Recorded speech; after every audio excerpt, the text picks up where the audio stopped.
يا نعمة يا غريبة، يلا بينا بقى نعمل الغريبة الناعمة الطرية التحفة دي. ريحتها تحفة قوي يا جماعة وطعمها حلو قوي قوي. هقولك ازاي وترك يعني تعملي الغريبة لو لسه مبتدئة، واقولك كمان تركاتها في ان هي ما تشهقش منك ولا تسيح منك في الفرن. يلا بينا على الطريقة.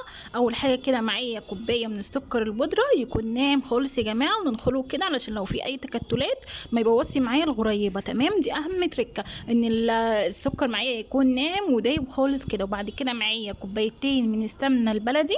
السمنه تكون من درجه حراره التلاجة، دي اهم تركه برضو. دي تاني تركه مهمه جدا، ان احنا تكون السمنه مطلعينها من التلاجة كده ونشتغل بيها على طول. تمام، الكوبايتين دول بمقدار نص كيلو سمنه، عشان احنا هنعمل كيلو دقيق، ف يعني نص الكميه بتاعت الدقيق تكون سمنه. تمام، هنضربها بقى بالمضرب الكهربائي كده او بايدك او بالمضرب اليدوي عادي جدا، بس اهم حاجه نوصل للقوام ان هو يكون زي كريم جانتيه بالشكل ده.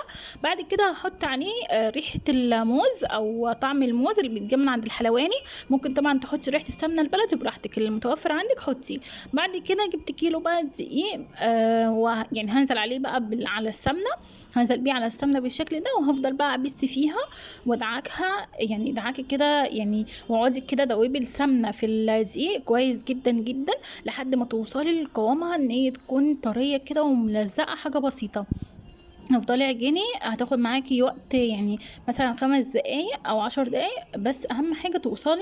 انا قفلت الكاميرا على فكره عشان ما اطولش عليك الفيديو، وقعدت يعني اعجن فيها وكده لحد ما وصلت للقوام ده. شايفين ما شاء الله السمنه مظبوطه جدا مع الكيلو دقيق، تحفه يا جماعه، حلوه قوي. بصوا بتلزق، ما تخافوش يعني، ما تقولوش ان هي كده بايظه، لا هي كده حلوه مش محتاجه دقيق.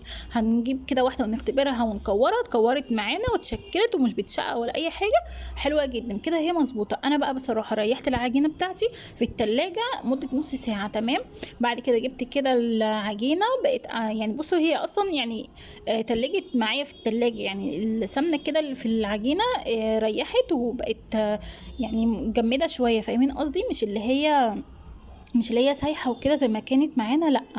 بقت متجمده شويه، فتقدري تشكليها براحتك. شكلتها كده وكورتها وشكلتها وحطيت عليها كده مكسرات بقى، تحطي عليها اي حاجه عندك حطيها. دخلتها الفرن على درجه حراره 180.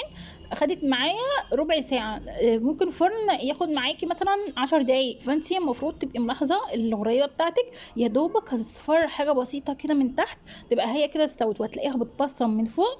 هتقولي بقى دي نيه، لا لا لا، هي ما بتبقاش نيه، هي كده ده قوام الغريبه.